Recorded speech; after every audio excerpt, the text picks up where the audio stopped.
Hi guys, and welcome to our weekly webinar. So happy to see many of you here, and a lot of you, of course, have dialed in very early. Thank you so much for your support. So how's everybody feeling today? Yes, let me know in the chat right now how you feeling today. Have you had a good day at work? How are you feeling? Are you looking forward to the weekend? Wow, okay, I see all of you here saying hello. Like we have Xin Hui, we have Purple, Billy, Hajono, Gladys, Deborah, Raj, Joseph, Agnes, Esther. Wow. So everybody is like typing in the chat right now. So if you're joining us for the first time, just to let you know how this works, we have a chat box, and that's where you can just type in, like you can say hi, you can ask us questions. And of course, we have our Q&A box as well. So these are the two main functions that we'll be using for interaction. On top of that, we also have our surveys or our polls. So as we go along, like you can use the survey and the poll to actually, participate, because we want to hear from you. We want to know what you think. Okay, we have more people saying hi. We have like, let me see, Adlena, Yang, Lil, Bamrong, Kasim, Tutus, Krishan. Awesome. Okay, thanks for participating, and being really engaged, because I think for those of you who are joining us for the first time, so let me know, are you joining us for the first time? If you are, I want to give you guys a very, very warm welcome. Okay, we have Lovell who said, I'm first time joining here. Charmaine who's saying she's joining for the first time as well. Awesome. So just want to let you know, our webinar is unlike maybe some other webinars that you have been to, where it's very much one way, like maybe it's just a speaker talking, or like the panelists talking, and then you just kind of keep quiet. So we want you to know that we really want to hear from you. We want to engage with you. So please participate. Yes, so I see Chin Yuan, Fazana, Dewi, Agnes, Brian, who say they are here for the first time as well.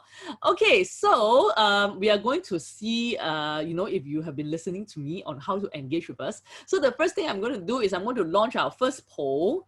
Okay, so the first poll I'm going to launch, you should see it in front of you right now. So we want to hear from you. How do you actually find out about tonight's webinar, especially those of you, who have joined us for the first time? And of course, I mean, if you have joined us many times, like 5 times, 10 times, 20 times, yes, do let us know. How do you know about tonight's webinar? So I see a lot of you are participating right now. I see already like 40% of people who have done the poll. For those of you who have not done it, please participate, because I say this is really how we want to go about this. We want to like really hear from you. And yes, so I'm just going to be closing it soon.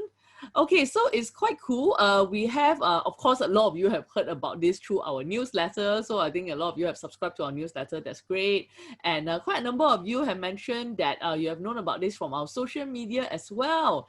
Okay, and I'm very happy to know that some of you have also been referred by a friend. Wow. Okay, so I think, it seems that our referral, I would say, efforts have been working, because, like before this, we have been asking our attendees to say, okay, if you have benefited from tonight's webinar, please share it with your friends, because, it's a way to help our friends and also to pay it forward, right? So very good to see that quite a number of you have been referred by a friend.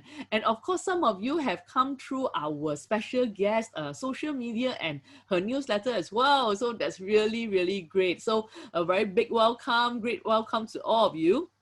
And next, I'm just going to send out our second poll. So just would like to find out, how many of you are actually a Lunch Actually member, or a eSync member, or Lunch Click member, or Meet and Lunch member, or maybe you are someone that maybe you have never heard about our service, or like you are not our member yet. Okay, so I'm just going to put out the poll right now, and then you can just let us know.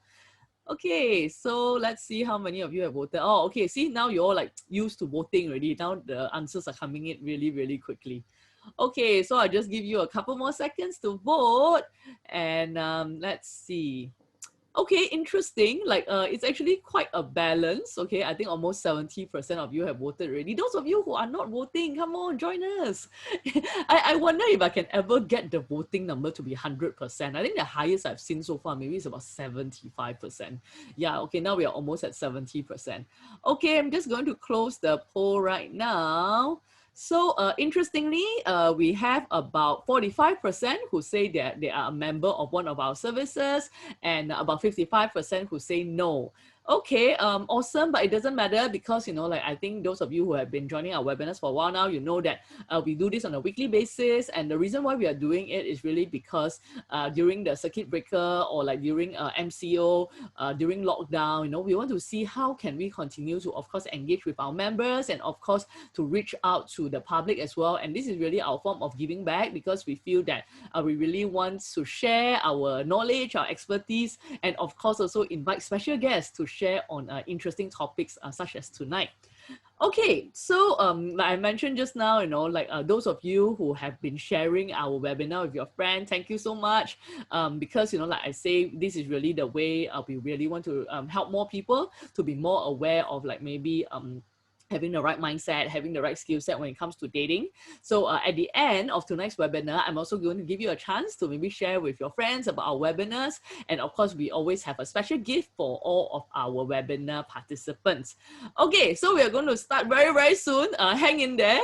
So because we have had quite a number of newcomers, right? Like, so just now I mentioned, who is new, and quite a number of you say that you're new. I just want to give a very quick intro of myself and also of the company.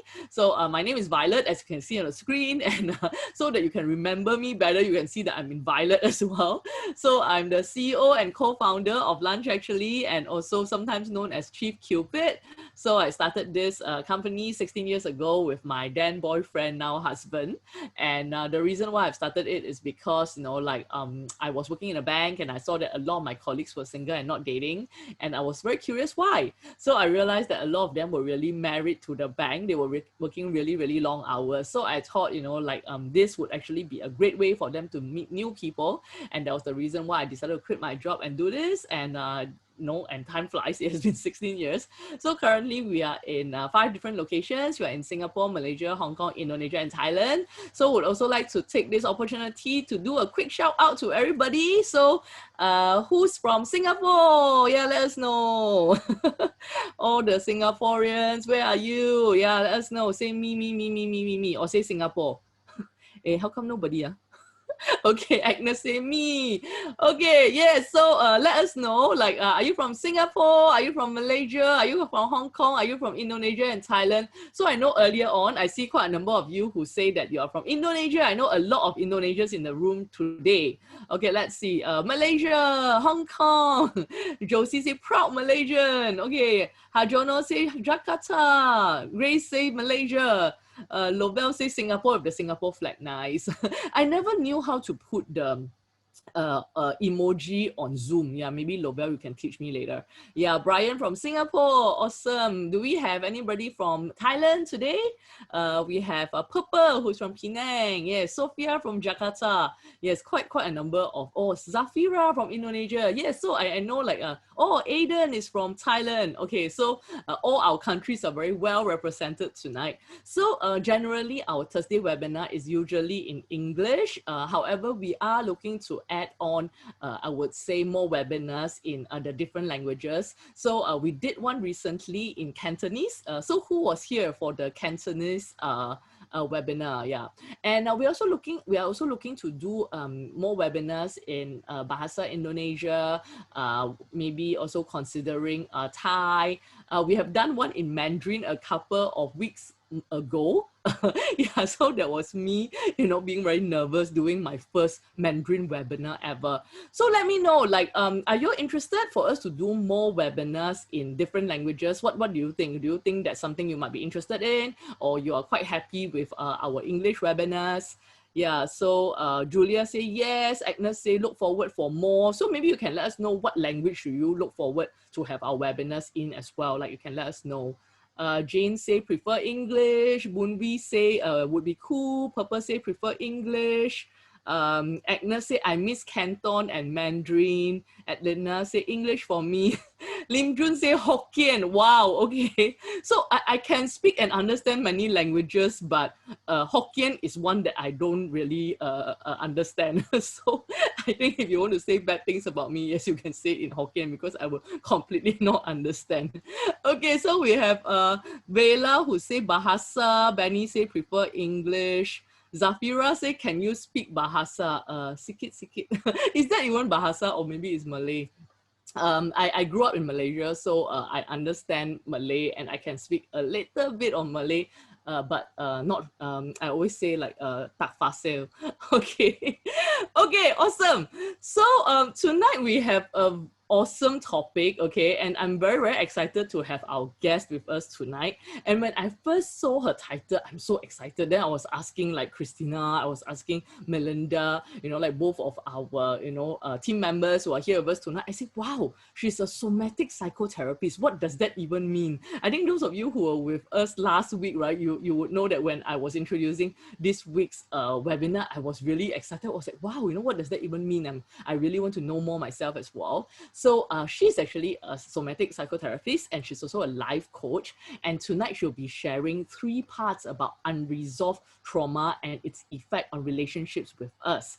So I think some of you might wonder, right, what is unresolved trauma and how does this even relate to dating? So I think definitely it would relate. So because, for example, like let's say someone who has had a relationship and then she was cheated by her ex-boyfriend, or maybe even cheated by a series of ex-boyfriends, right? So obviously, she might feel very wary and suspicious of like her current boyfriend, even if he has not done anything wrong. Like actually, when I was going through this, right, I was thinking like maybe my team member who was like writing this for me, like maybe they had me in mind, because actually that's what happened to me. Like my boyfriend cheated on me, and then subsequently, right, when I went on to my second relationship, or even my third relationship, I keep thinking like, oh no, all men are cheaters, they are going to cheat on me. So it was very unhealthy. And honestly, I think my second boyfriend, that was the reason he also couldn't really take the relationship, because I was constantly like, checking on him. I'll be like, where are you? Like, are you with another girl? And then if he's with someone, then I'll say, oh, you must be cheating on me with her, things like that. So it was crazy. But it was really with my third boyfriend, which obviously is also my husband, like I managed to work through some of this trauma, and now, like I'm not like the crazy girlfriend or wife. So I'm really looking forward to, our speaker tonight sharing with us some great tips on how we can actually overcome trauma. Okay, so let me know right now in the chat, are you excited to invite her onto the screen to share more on tonight's topic with you? Okay, so Agnes say wonderful, Deborah say oh yay, Jane say yes, Gordon say yes, Wani say yes. Okay, all the yeses are coming in. Awesome. Okay, so now I would like to welcome our special guest for tonight. Drum roll. Nalana T. Krishnan. Yay, Nalana. Yes, let me bring you on screen. Yes, you need to share your video with us. And I think you have already unmuted. Okay, so we have Nalana. Everybody say hi to Nalana. Yes, give her the lunch, actually. Welcome. I've been telling Nalana that, like our participants are super awesome, super warm. Everybody who come here, they are always very shocked at how warm and amazing you guys are. Yay. So Nalana, I think you can see on the screen right now, like all the awesome welcome messages that's coming in. So Nalana, maybe you want to share a bit more about yourself. Maybe you want to introduce yourself to our audience tonight. Yeah, sure. Hi, everybody. I'm excited, I'm nervous, I'm a whole range of emotions, but really very much to say hello. I want to give just a very quick, Violet, you were asking, what's a somatic psychotherapist? What's the difference? With somatic work, we concentrate a little bit on the body because a lot of stress and trauma is stored in the body. So if I have just talking, if I'm talking and just doing talk therapy, it's going to stay very much in your head. But if we do a little bit of body-centered therapy, then we're moving it somatically. So in a nutshell. Awesome. Thank you, Nalana, for that introduction. But at the same time, maybe can you share with us like what actually inspired you to maybe become a somatic psychotherapist? Thank you for the question. I actually did a lot of work on myself. I was in therapy for 20 plus years. Every therapy, you name it, I did it. Simply because I had a lot of trauma when I was growing up and as an adult as well. And so I was just unhappy. My work wasn't doing, I was always unhappy with work, unhappy in all the relationships, couldn't manage money, and everything was always, there was always a little bit of a drama or something. But I continued. I diligently kept working on myself. And then in 2012, I had a breast cancer episode, and and I left my job. And during that time of sojourn, I suppose, I attended a somatic experiencing workshop for 5 days, and that was it. I started therapy with the only SE therapies in Singapore at that time. I was living in Singapore. And in my 6th month of therapy, I said, I was already doing a master's in counseling. And it was a matter of whether I go back to the master's to complete after the cancer treatment, or do I do somatic work? And I knew that it was hands down, I would start doing somatic experiencing training. And that's how I became an SEP. Thank you, Nalana. I think, like it's always when we have some sort of personal experiences that, like it affected us, and Yeah. like what you have said, it has really helped you. And I guess that's why you want to like help others, like to just go through it, and like to help them to deal with it better. Thank you so much for that. Okay, so I'm going to launch my third poll very quickly, so that like it gives Nalana a good idea of our audience for tonight as well, which is, have you experienced or suspect that you have unresolved trauma that is affecting your relationships currently? Yes, so I've already launched the poll. So let's see, what we have tonight. How do all Very our good question. participants feel? Yeah, so I think a lot of you have been saying like, oh, today's topic is really deep, like it's really serious. Yep, it is, but at the same time, like we want to really look at it, and we want to talk about it, because I think a lot of times, it's like things that people just kind of, they are afraid to really talk about, or even like look it in the eye. They kind of like sweep it under the carpet, and that's not what we want to be doing. We do know that a lot of people might have experienced this, but they do not know who to talk to. They do not know who to go to, because I think sometimes maybe in the Asian context, we might feel a bit shy, we might feel a bit hesitant, or like, maybe even thinking about going to therapists or like things like that. They think, oh, there's a huge stigma attached to it. So that's why tonight I'm just so excited to bring on board, Nalana, which you all have met. And as you can see, she also have shared very openly, that this is something that she has gone through herself as well. So it's nothing to be shy about. So I'm glad all of you are here tonight to listen to this, and I hope that you can benefit tonight from Nalana's sharing. Awesome. So a lot of you have voted. Thank you. Like more than 70% have voted. And what I've seen here is that 40%, of you have actually said that, yes, I have. So 40% say that I have experienced unresolved trauma, and 44% say that I suspect I have, not 100% sure. Wow, like that's like almost 85% of the room, like, or exact 84% of the room. So 10% of you say no, I haven't, but I guess probably you are just like wanting to find out more, or maybe some of you say that I personally haven't, but I have friends who have. Wow, Nalana. So I think, our sharing tonight is definitely going to be helping a lot of our participants in the room. Okay, so over to you, Nalana. I believe that you have prepared, actually a simple exercise today to get all our participants ready, for what we'll be sharing tonight. So over to you. Yeah. Thank you. So I want to do a very quick exercise, and this is a regulation. Regulation is when you're anxious and you need to, like right now, for example, this is a deep exercise, right? We say in Singapore, I hear this all the time, wow, very chim. It is deep, it is chim. And as we're going through, you may find yourself feeling a little anxious. So let's just regulate. And you can see on the slide, I'm not going to go through all of them, but happy to discuss later. Orienting simply is this: letting yourself, and please practice, please do this now, just turn around and look around the room. And this could be a room you sit every day, you see the same thing, you think you see the same thing, but look at it with curiosity.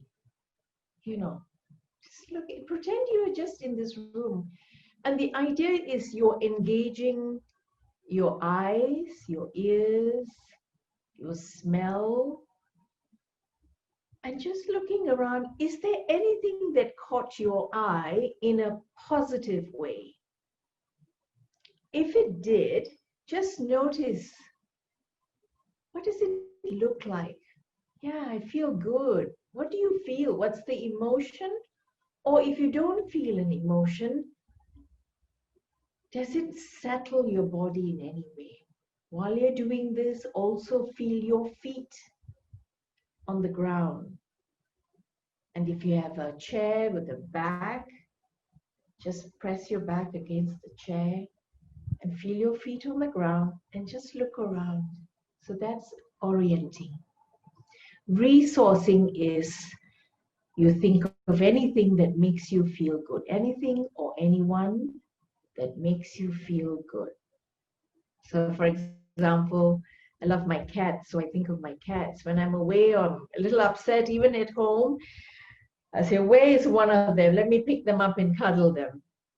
So there are other exercises which I can share with you later when you reach out to me.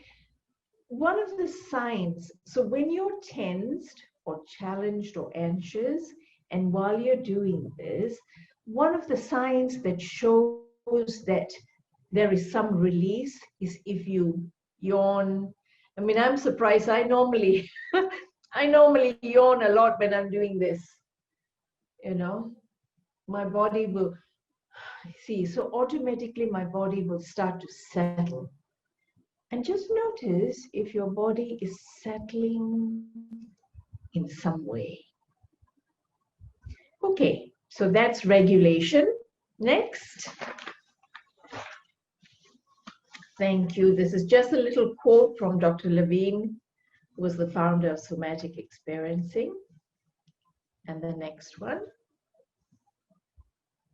Yeah, this is important because the oncoming slides will have some information which may trigger you. So I urge you, if you don't have a pen and paper right now, to just get a pen and paper and scribble, you know, any kind of paper, just scribble what's coming up for you. What's the emotion or physical discomfort? And while you're doing that, while it's coming up, you can practice that. So for example, if you're while listening to me, you feel your stomach's funny or your throat's really tight, you could just feel your feet on the ground, make a note, stomach's funny, throat is tight, and then just feel your feet on the ground and look around. Look around with curious eyes, look at colors and shapes and sizes, etc. Thank you. Next slide. Yes, so someone had put earlier there, what exactly is trauma? Trauma does not have to be a big event. I always ask strangers this, you know, because I'm involved in trauma, I ask people this. If I say the word trauma to you, what comes up for you? And there's a range. One person will say something not so nice. Okay, I said something not so nice, physical or emotional? Emotional. Another person will say something not nice, emotional, childhood. Okay, another person will say something serious happened to the body. So there's the range of trauma, but trauma is not in the event. Trauma is in the body. The body takes it and stores it. Next. Yes. So I don't know if you watch, any one of you watch Animal Planet. Sometimes you'll see how the gazelle is just eating the grass. Suddenly it stops and it sees or it smells, so at the corner of its eye it sees a lion, and so that goes into freeze, and then the lion chases, so it runs, goes into flight, and then lion catches it and it fights back. And then if the lion lets go for a minute and the gazelle runs off, I don't know if you notice, and you might want to look at a few, the animals just go away and they shake themselves. Your dogs, your cats do the same thing. They shake themselves. Now we're humans. We can't have a fight with the boyfriend or the girlfriend or the boss and then go to the corner of the office and shake ourselves, right? People say, what's the matter, this one? Mad. So, but what happens in life and when we're growing up and in adulthood is these are the ways we grow up and we learn to cope. So, you know, I don't need to read what I've written there, but I'm sure you've noticed some of these behaviors in either yourself or your partners. You know, the shutdown, nothing, what's wrong? Nothing. Okay, whatever. That's the freeze. The fight is verbal, you know, usually go into angry. Everything makes them angry. They want to constantly argue or fight back. And then flight's walking away. And I used to do this before, by the way. I didn't walk away, but I used to hang up. If I was mad with somebody on the phone, I'd just hang up. Of course, now I'll listen to myself and I'll explain to that person, you know, what you're saying to me is really upsetting me. And I don't think I can continue this conversation. Can I hang up and regulate myself, then call you back? Yeah. But otherwise, I would fight. So which means I would get into a shouting match, or I would fight. I would go into flight. I'd walk away or hang up. So just be aware of how you are. And it's not about also pointing out. Someone said, oh, that means my boyfriend does this. I know he does this. So I said, while you look at him and what he does, you might want to also take note of what you do, how you behave. Thank you. Next. Yeah. So trauma, there are many kinds, and this is not a complete list. I've put this little thing there called knocking your toe against the table. Now, the reason I did that is, as I said earlier, trauma does not have to be a huge event. You know, when you knock your toe against the table or your elbow, you all know how painful it is. And that can send, someone's just asking me a question, sorry. We'll come to that. Can you give an example of trauma that affects, we're going to come to that in the next slide. So when you knock your toe against the table, I was saying, so one of the things is sometimes the smallest thing, it really depends. Everybody is different. If I knock my toe against the table, the next day all my two legs will start hurting. But for me, that's how it is. And for another person, the whole body might hurt.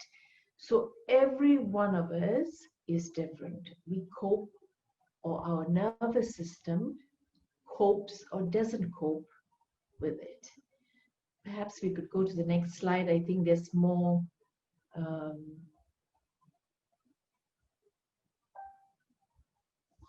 Can we go to the next slide? There might be more.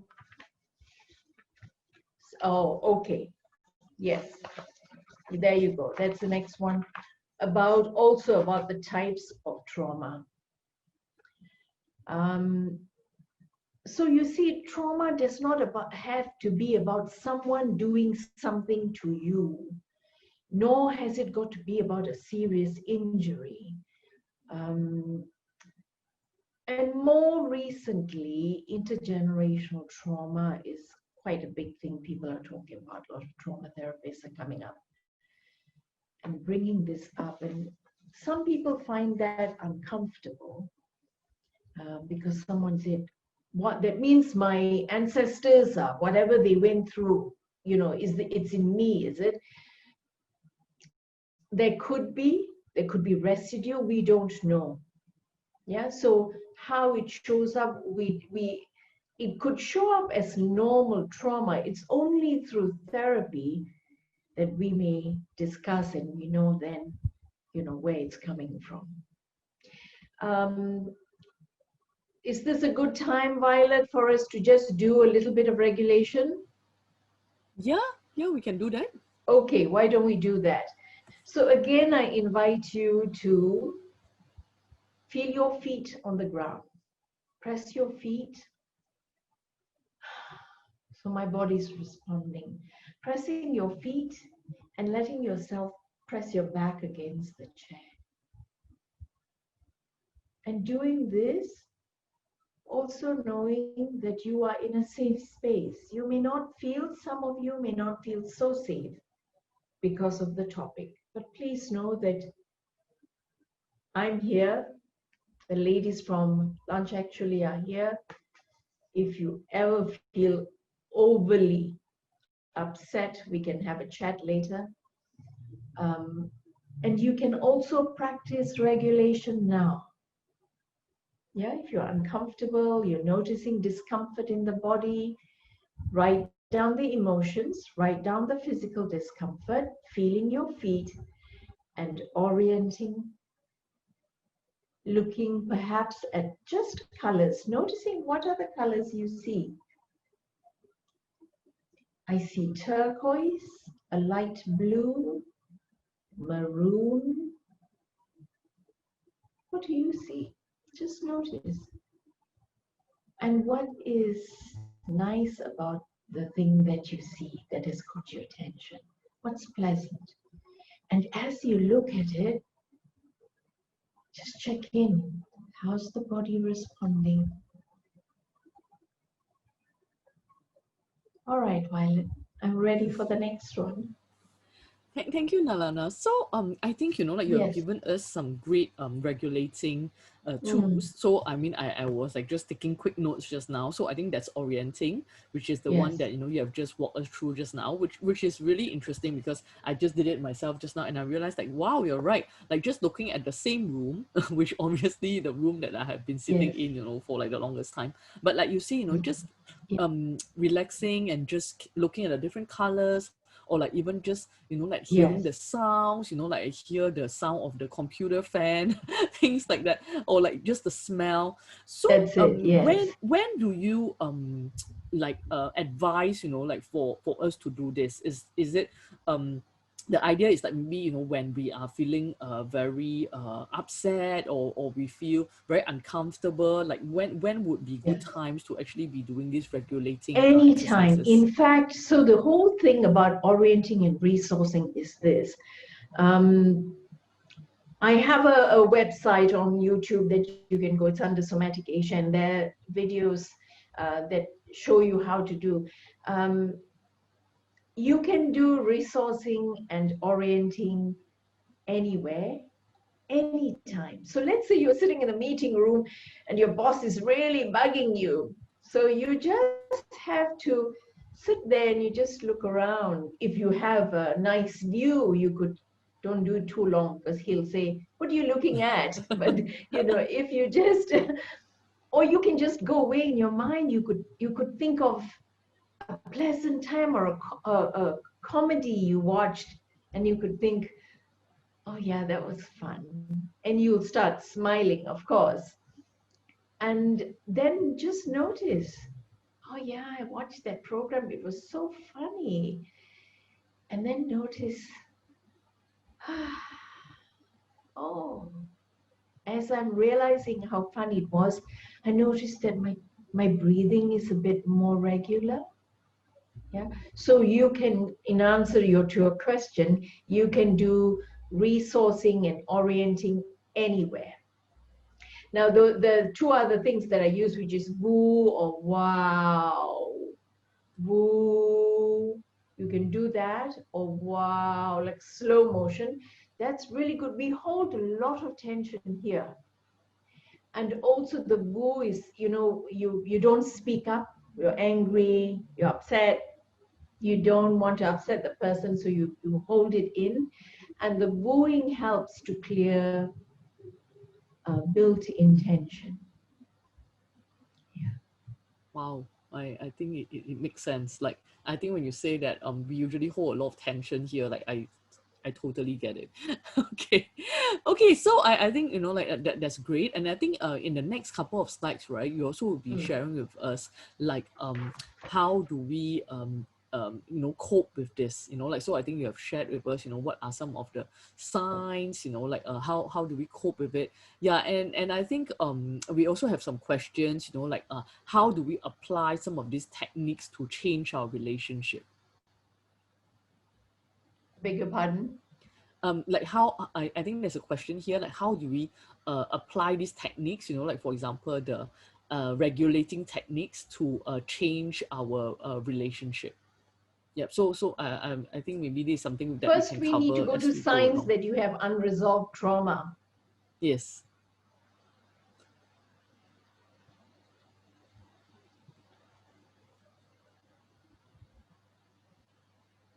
And that's a very important question that that person asked, and I do want to, but these are connected. So there are many signs, and these are some. Again, this is not an exhaustive list. If you want to go to the next one as well, are there more signs that you resolved?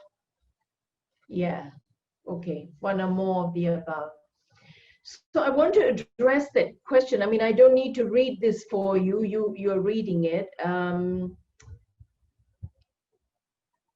Could you tell me that question one of them asked just now? How to use these? So, okay, the question was, how do you use these techniques to resolve trauma? Correct? Was that the question, Violet? Yeah, I guess trauma in the relationship. Yes, that's right. One of the girls was asking. See, the thing is this, right? And again, this may go down to how to heal. Could we go to the next one, how to heal?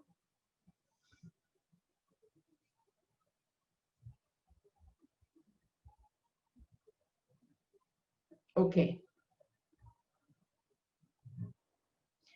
So how to deal with the trauma, how to heal, can these steps alone may not be enough.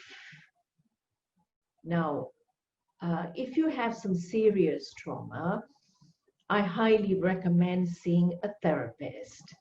But I realize that seeing a therapist isn't okay for everybody, especially in Asia.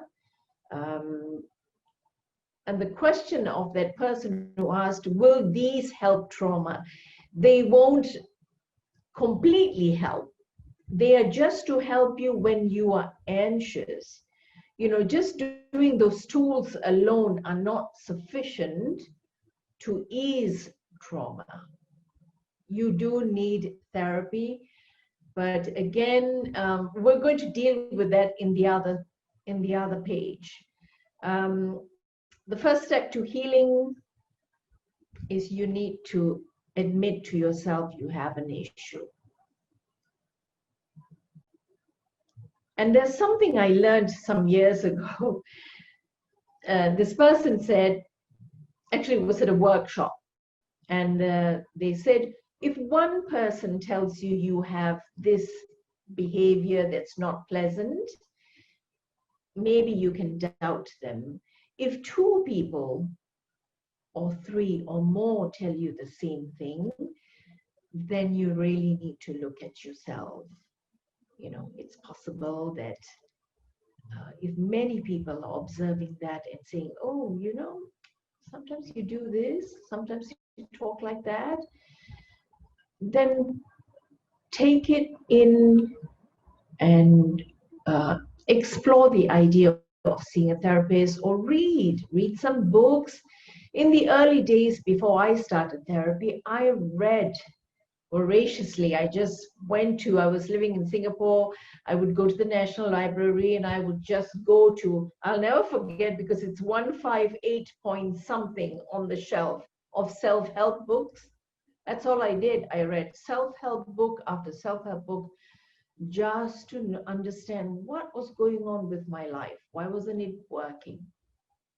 So these are the tools where I talk about resilience and regulation is a very important part. Keeping a diary and writing about your feelings, that's useful. It helps you get it out of your mind and your heart. Next slide, please.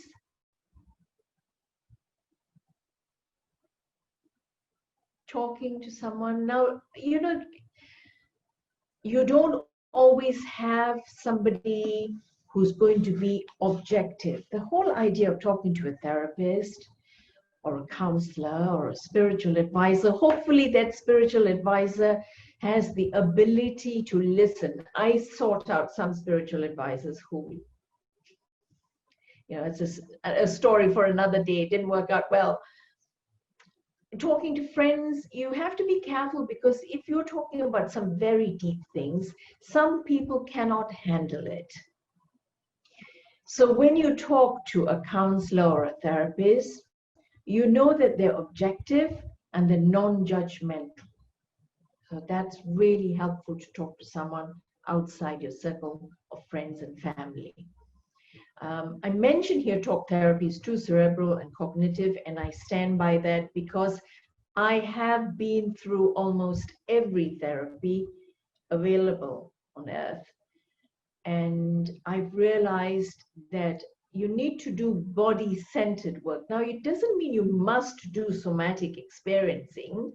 Somatic experiencing is one of the body-centered somatic therapies.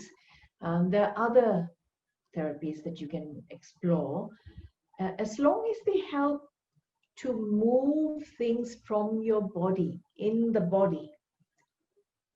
Let me give you an example. When I sit with someone and they're talking, we don't just talk. I'll just go, yeah, so as you're telling me this, what are you noticing? What's happening in your body?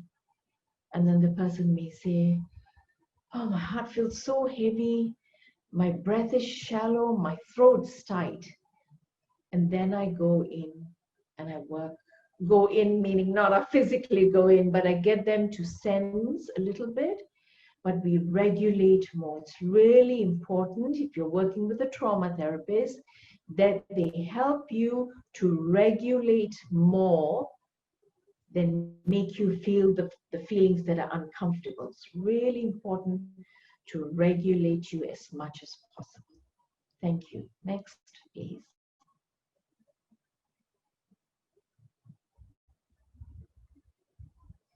Yeah, trauma can be positive. I realized I think I had almost all of those as I worked through the trauma, because mine was physical, mental, emotional, and from childhood up to adulthood, I had many, many traumas. I think maybe for me, mostly was about increased empathy and compassion, gratitude, all of that actually, all of that. Thank you. Next. This is important. It has to be noticed. It has to be made aware that some people will be afraid. Some people are very afraid. You know they have it. And usually, I'm just going to the second one, which is shame and guilt. I also want to say that the shame and guilt and resolving trauma, if you knocked your toe, you fell down, there's nothing to be shameful and guilty about. But here we're talking about emotional or physical trauma where you feel shame and guilt.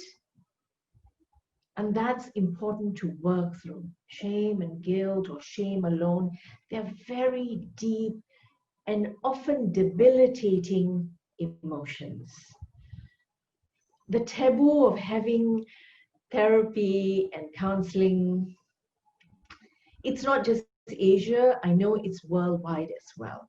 You know, people would say, I'm not going to wash my dirty laundry in public.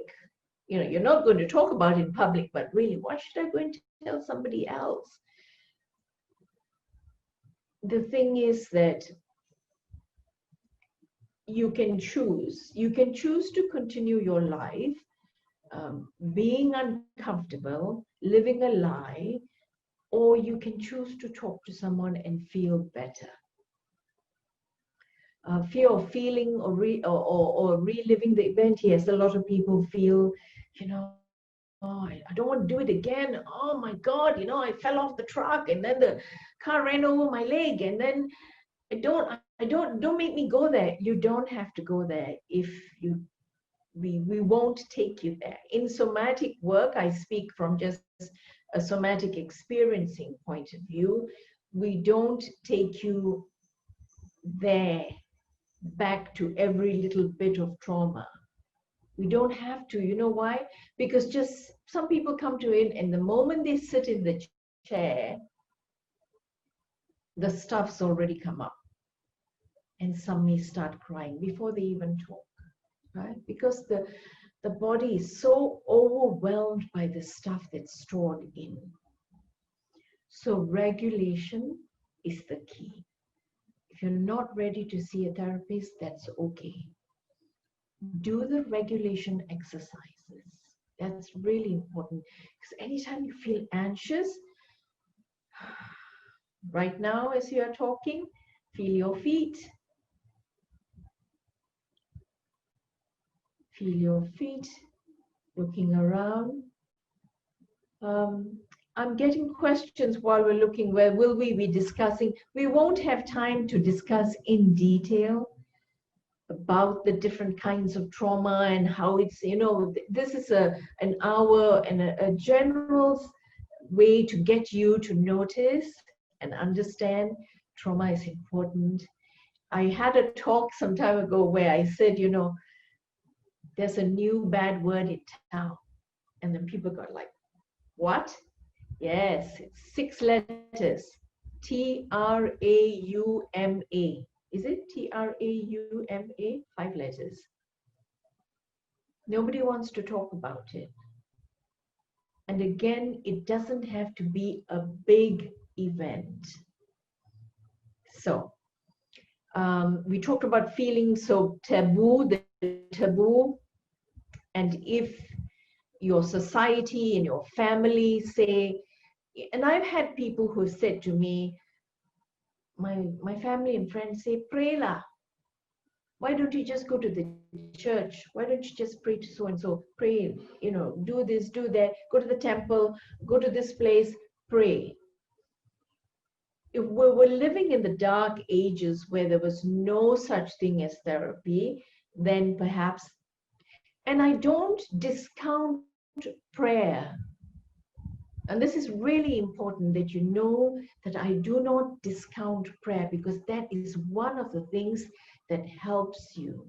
You know, regulation is not just the exercises that I told you. This is really important. Regulation is anything that settles you, right? If your trauma is very deep, I ask you to see a therapist. If you can't afford a therapist, you absolutely won't, then please know that prayer is okay. Finding things to do that settle your walk by the beach, smelling some nice flowers, remembering a good moment, watching a comedy, having a laugh, all of that. So trauma is in the therapy. If you cannot afford it, or you just won't, or your society says it's not allowed, and you have no other way but to just use the tools, then yes. So spirituality is really important. if you have something to turn to, it gives you hope, it calms your nerves, then please reach out. The reason I brought it up is just that some people will, um, I have clients who have said, my family isn't happy with me seeing you. They told me I should just pray about it. And then I say to them, do what feels right for you. If you Thank you, think this is Nalana, what's right for for you, sharing. yes. So I have a couple of questions actually after hearing your sharing. So I think one of the things that you mentioned, right? Like definitely, sometimes people need to seek help. So but how do you know how serious a trauma is? So like, let's say I mean, some of our participants or our audience tonight, they might have gone through some of the situations that you have shared just now within the slide. So I mean, like, how do they know it's like, okay, I think I'm getting better, or how do they know that this is actually not getting better, in fact it's getting worse? Like, what are some of the telltale signs that, like, wow, this is really getting out of control, and I really need to do something about it? If you're constantly having people complain that you're getting angry very quickly, or why you're so moody, or you're depressed, or in your life, if you find things in your life that's not working, or you're always anxious, right? You're always anxious, or you're having panic attacks or anxiety, or you're always falling sick, but the doctor is saying nothing's wrong with you. Every time got headache, every time got flu. Sometimes we say our immunity is low, but trauma can also make your immunity bad. So if you start clearing, your immunity could get better. So how do you know? You know when you're unhappy. You're just unhappy. You're miserable. The people around you are miserable. And it doesn't seem to be hope, For some people, there's no hope. For some people, getting out of bed, that's depression already. But depression comes from trauma sometimes. Hmm. I Okay. see the questions, Michael, you've asked me questions, anxiety, distrust, angering, linger, all of that, all of the above happens. So, like, Nalana, do some people like cope better with trauma than others, or is it because they might have certain coping strategies that they have learned in the past, or maybe like what are some of the factors that would actually affect how people are able to deal with trauma, like, maybe better? Yeah. So if the trauma happened when you were a child, let's say it was a physical trauma, right? You fell off the bicycle. That is traumatic for a kid. And you had loving environment. The moment you fell, when I was a kid and I fell and had a hurt, I got slapped.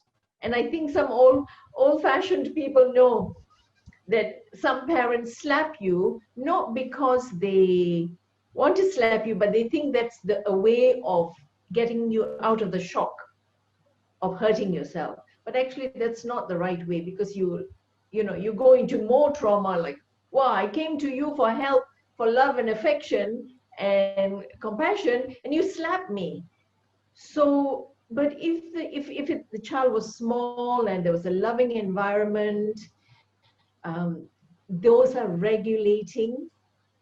Um, my brain's blocked. Those are regulating environments of people. You know, kid falls, mommy picks up and says, "It's okay, darling, mommy is here." Whereas if the child didn't have anyone. Now, so the question is, do some people handle it better? Possibly, right? Maybe somebody has somebody to talk to. If you're an adult, and let's say you're an adult, you had something happen to you had people to talk to, that would have helped you. Hmm. You had someone to express your pain, your sorrow, your disappointment. Thank you, Nalana. That's definitely very helpful. So I think tonight's topic is really very deep, as a lot of you have mentioned. But at the same time, I'm very happy to have Nalana, come here to share with us, like because it's not easy to talk about some of this very difficult situation. And I think, like definitely one of our attendees have mentioned here, Jia Mei, say that, so it sounds like having a nurturing environment with loving words would help. Yeah, so do you agree with that, Nalana? Having a loving environment, yes. I Yes. also want to address Brian's comment that when applied can be masterful in creating resilience. Uh, the idea with regulation is it creates regulation, then creates resilience. So trauma itself doesn't create resilience because you may be resilient, you're strong, but you're still stuck. There's trauma is stuck in you. But if you regulate often, and again, it's not a cut in stone thing that you must regulate. As I said before, you can do massage, yoga, meditate, whatever gives you a little bit of peace. You have a point, Brian, about it in creating resilience. I'm just a little, yeah, I don't want to get too deep into that. Yes. Okay, awesome. Mm. Okay, so we do have quite a number of questions that's coming No, in. it's So not good. Sorry, I'm just going to yeah, go ahead, Nalana. do not use your partners to resolve your trauma. Someone's asking, is it good to start with new people to resolve? No. You go and work on yourself first. We're always looking at partners to help us come out of sorrow. And really, it's really important that you work on yourself, by yourself, with a therapist, and don't depend on your partner to help you. Yep. So, Irene, that's an excellent question.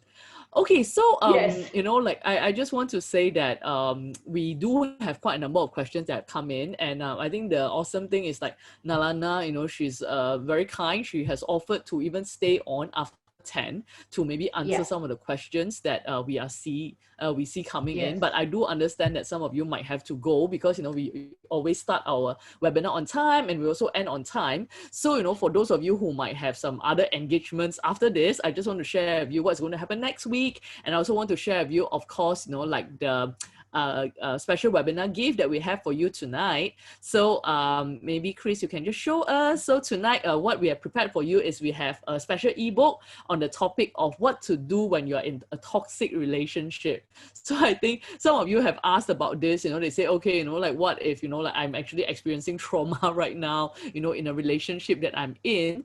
So our experts, like at lunch actually have prepared this ebook for you. So you think that maybe this is something you would like to find out more, you think this is something that can help you with, you can use the link that Chris is putting up right now in the chat to get this free ebook that we're prepared for you. And of course, you're also entitled to a free dating analysis session.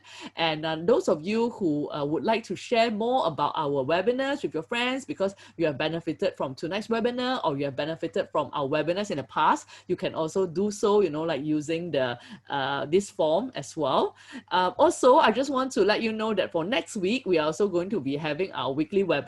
So I think you guys know that we have our webinar every Thursday at 9 p.m., like same time, same place. So next week, we are actually going to be talking about the introvert's guide to flirting. So I think quite a number of you have requested for this special topic, maybe because you are an introvert, or even though maybe you are not an introvert, you're maybe a bit shy, and you've been asking us, okay, how do I actually flirt to bring the relationship to the next level. So that's what we'll be talking about next week. We're going to have some of our love experts from lunch actually, so I think you guys would have met maybe some of our consultants or our coaches, so they'll be coming on to be sharing this with you. So you can sign up for the upcoming webinar at lunchactually.com/webinar. So I think tonight, maybe it's a bit different from our usual webinar because, like you say, it is a very serious topic. So I think a lot of us are still absorbing, like the information, and like what Nalana have mentioned, like really learning how to regulate, learning how to really orient ourselves, or even like do resourcing. And I found like these two exercise really interesting, and even the woo and the wow, which what some of you have been saying as well. You say I'll be doing a lot of wooing and wowing at home because you're now working from home. Yep. So maybe you can just share with us very quickly a quick takeaway that you have had from tonight. What is the one thing that you can have learned tonight from Nalana that you feel that you can use going forward, like in your dating journey. Yep. So let us know right now in the chat, what is the one thing that you have learned tonight? What was something interesting to you? Something that you feel like, wow, like there's something that I never knew about, something that I can apply. Yeah, because I always say to, all of you guys, right? Like every webinar that we hold, we do not want it to just be like, oh, like you listen, 1 year in, 1 year out. We really want you to really absorb, digest, and maybe see what you can do with it. Okay, so the answers are coming in. So we have Jane who say work on ourselves first to resolve trauma. Jia Mei say resilience alone is not enough. We need to build regulation as well. Awesome. So maybe you all can share, do you remember what regulating is about? What are some of the regulating exercise? Which regulating exercise are you going to be doing going forward? Yeah, let us know. Yeah, so Purple have just answered that. She seemed to be able to read my mind. She said resourcing and orientating. Grace say regulation exercise is very practical. I totally agree. I can totally see myself doing this. Like maybe the next time I'm in a meeting, then I'm like, oh my goodness, like what is happening? Like, this is very practical, like definitely something that we can do immediately to just get us back into like, like neutral zone. Grace say regulation. Josie say thinking of something funny, taking a walk. Mona Lisa say regulating technique very interesting. My last relationship is ruined because of anxiety and trauma. Irene say admit that you have a problem. Yeah, I totally agree with that. I think really the first step to any situation is really admitting and acknowledging, because if we are not able to do that, then how can we even move forward, right? And then Charmaine say thanks for the sharing. Ability to listen is the most important quality in a therapist. Yeah, for sure. Yep, so it's 10:01. So officially we have ended. So I also of course want to take this opportunity to thank Nalana for being with us tonight. So guys, please give Nalana a big thank you. And of course I also want to thank Christina and also Melinda for helping us behind the scenes in tonight's webinar as well. But of course, like I've mentioned, like Nalana is very kind. She has offered to just stay on to answer some of the questions that might have come out. So if you have time, feel free to stay on with us. If not, I look forward to seeing you again here next week at 9 p.m. where we'll be talking about the Introvert's Guide to Flirting. Okay, so let's go through the Q&A very quickly, Nalana. So I think we have quite a number of questions here. Okay, so one from ES. So ES say, I've been through a bad relationship trauma, which took me months of therapy and year of recovery. How do I know, or when do I know if I've come out of it? Yep, so Nalana, what do you think? Yeah. There's no time limit for coming out of whatever it is you've gone through. There is no time limit. It really depends on the depth of your trauma and how much you've had and what kind of therapies you've had. For example, like I said, I had many therapies for 20-something years, and then only I discovered somatic experiencing. Having said that, doesn't mean the therapies you go through are bad. I'm speaking from my personal experience. You get what you need at that moment for your betterment. So when I look back on all the therapies I've had, I must have needed, because my layers of trauma were so many, that I must have needed many different kinds of therapies. So to answer your question, there is no timeline. only you will know if you've recovered. How will you know if you recovered? Is when you're not repeating the same patterns. For example, one of my behaviors was to be very clingy and to be very upset. If the person said they'd call and they didn't call, I'd get very upset. And as I continued to heal, it no longer bothered me. I've had clients who said that, they don't fight so much anymore. Everything doesn't have to be a fighting match, a competition. So when you're better is when you're not doing the same things that didn't work before, or you're not so triggered by certain people. Thank you for that, Nalana. And I think that also helped to answer another participant's question as well. Okay, so we have two similar questions. So the question is, I tend to be physical. I think like maybe, like physical meaning maybe hitting the person when I cannot get my partner to do what I want, or if he really pisses me off or disappoint me. So how can I prevent this? Mm. You need to find out where that's coming from. Yeah. What? So that's one. So you've got stored, pent up anger, possibly, and you're venting on that person physically. So maybe you need to find out. Maybe check in. Where is it coming from? Where did you learn that from? You know, were people, when you were growing up, were people physical with you? And maybe you had nobody physically touched you or beat you, but you're doing that now and you're wondering why. Check in with yourself. So, and do the regulation as much as you can. Therapy, of course, really consider therapy. Um,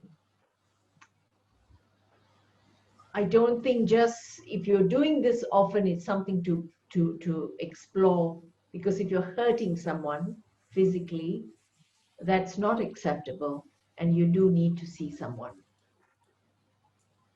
Okay, thank you for that. Um, okay, another question here. Not being able to meet the right partner despite trying very hard, to meet people, can that cause a trauma? I think it's the other way around. The fact that you have trauma already and there's some blocks inside that prevent you from having a relationship. And again, this is not cut in stone. Yeah. You're saying, really, again, I know about people, or in myself and others, right? Relationship after relationship after relationship, nothing worked. It is traumatic. Why? What's wrong with me? But you need to go deeper under that and find out why. What's underneath? What hasn't worked in the relationships? What did your boyfriends complain, or your exes complain about? Your partners, what did they complain about all the time about you? And it's not always about you. It's not like you don't need to go beating yourself up and self-flagellating. I must be bad, I must be bad. No, trauma sometimes causes us to have low self-esteem and low self-worth, and those kind of feelings make us misbehave sometimes. So think about that as well. It's not that way. It's not the. I think it's the other way around. So just many failed relationships can be traumatic, but I urge you to find out, go within, look inside, find out what is it inside you that's stopping you from having these relationships. So Nalana, I think you Sorry talked. that you feel hurt. Yeah, I'm so sorry to Ash, and to some. Yeah, it's hard when you've had so many bad relationships. It is difficult. I understand that. So Nalana, just now you mentioned something about like panic attacks, right? So we have a question here about panic Mm, attack. So, these participants say that I have a series mm. of panic attacks. So what sort of exercise should I do when I have a panic attack? So in again, Somatic Asia is Somatic Asia is my website, but YouTube Somatic Asia, there are some exercises, and one of them is this, right? You orient, but you right hand under your left armpit. I'm just going to move my camera so you can see. Right hand under your left armpit, feet on the floor, left hand holding your right arm. And while you're doing that, think, this is my right arm, my left hand is squeezing.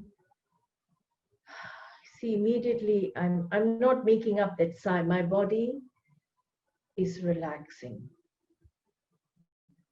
So if you do that, yeah, if you do that, just feet on the ground, and you'll find your body start to slowly settle.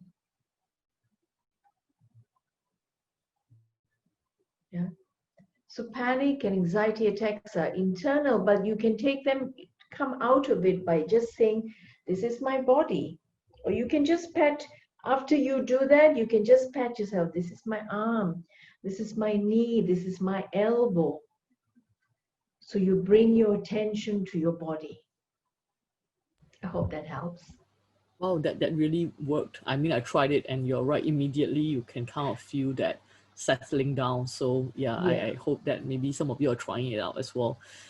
So another question here from Audrey. So Audrey say, I wanted to ask, does emotional trauma last longer than physical trauma? Not necessarily. Again, each body, each individual is different. So I can't say that it has a time span of, X for trauma, X for emotional, and X for physical. Every nervous system is different. So there's no specific timeline. So another participant here who asked about, can exercising in the gym and staying fit and healthy be a solution to trauma? Hmm. Actually, that can be sometimes a deterrent to you healing.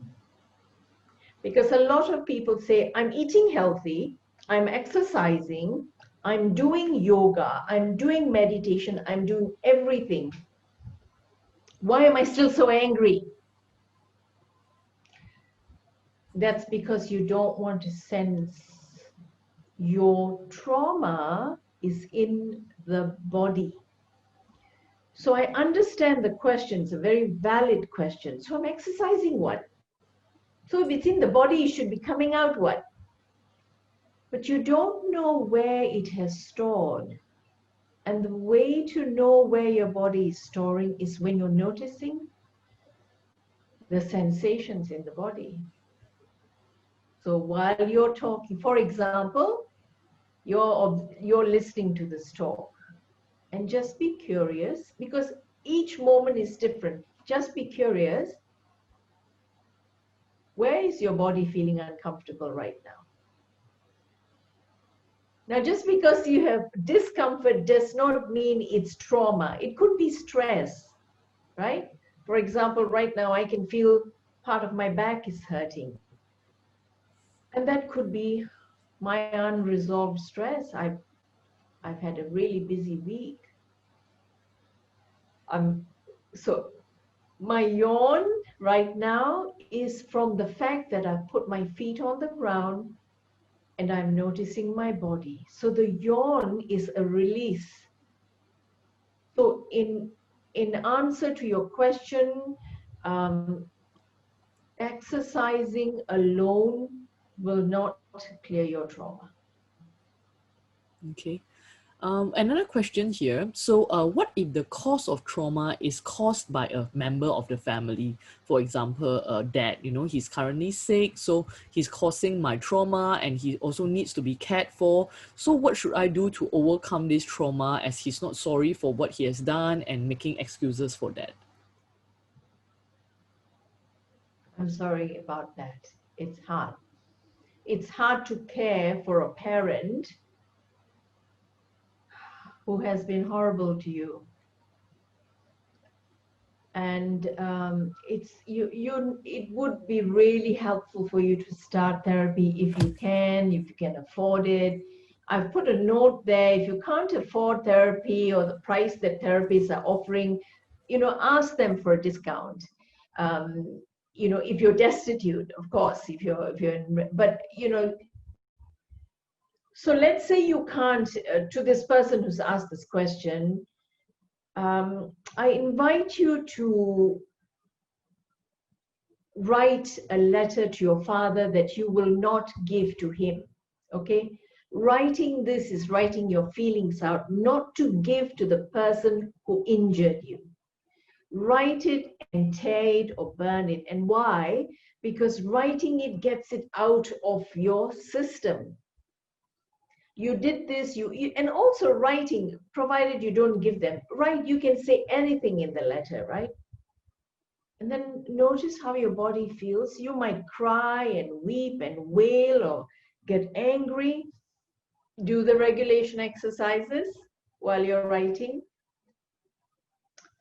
But this is a really difficult thing for you, and I'm sorry that you're going through that because, you're having to take care of someone who hurt you.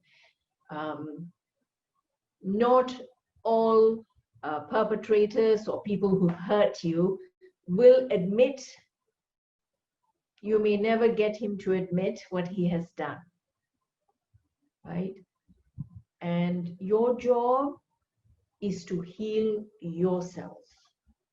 I had a very bad relationship with my father for many years. I didn't talk to him. We'd be in the same room and I just walked past him. Right? And when I started healing, I could sit in the room. I could even hold his hand. And this was an old, frail man. And I was amazed that I had healed enough to sit with this man and feel love and compassion for him, because I realized that he was fighting his own battle. A lot of times, hurt people hurt people. You may have heard that. When you're hurt and in so much pain, you cause others pain. So work on healing yourself. That's really a profound one, Alana. Hurt people. Thank you for that. We have another question here. So, how do I stop suspecting that my partner is cheating on me?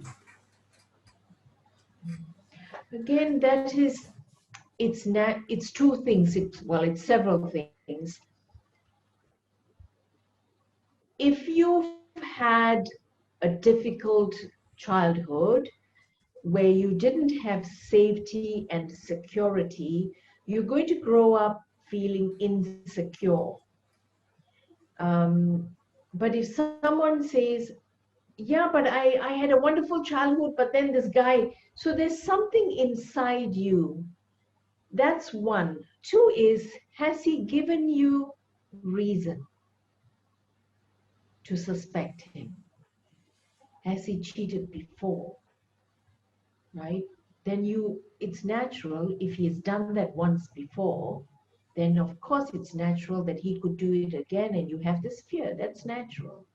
But let's say this is a new relationship, you've never had any issues in the family with divorce or cheating or whatever, and then you wonder why. But I also want to tell you something else. Just because you think there was no cheating when you were growing up, it was never spoken, your parents have been together for 50 years, you don't know what really happened. So sometimes parents think that just because they don't fight in front of the children don't know. The children pick it up energetically, right? I've had a client who said to me, my 15-year-old walked down the staircase and asked me, why don't you and daddy get a divorce? We were stunned. Where is that coming from? And the child said to her, we know you're both unhappy.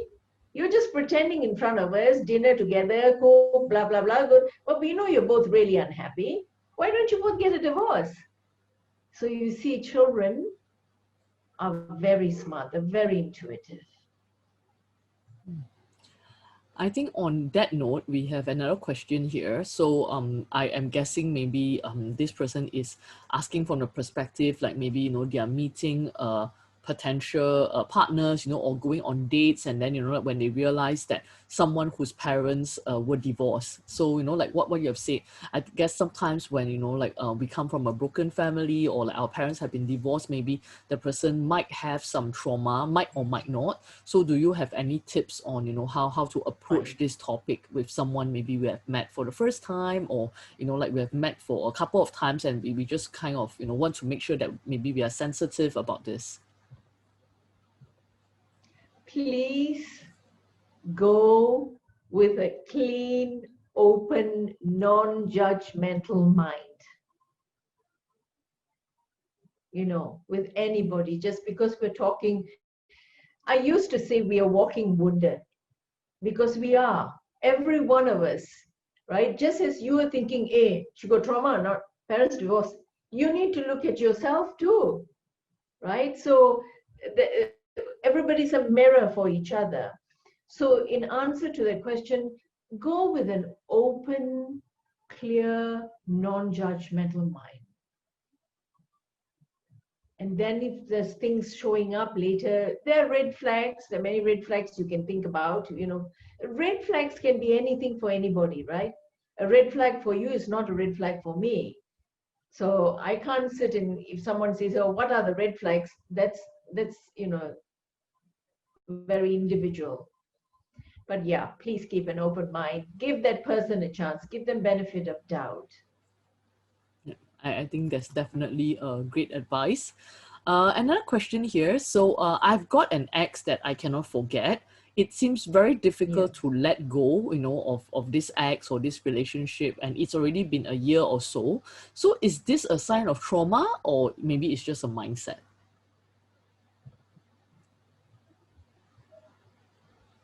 It's a broken heart. Now it depends what the trauma, was it traumatic? Was the break traumatic? You know, so what was it like? So it really depends how the breakup was.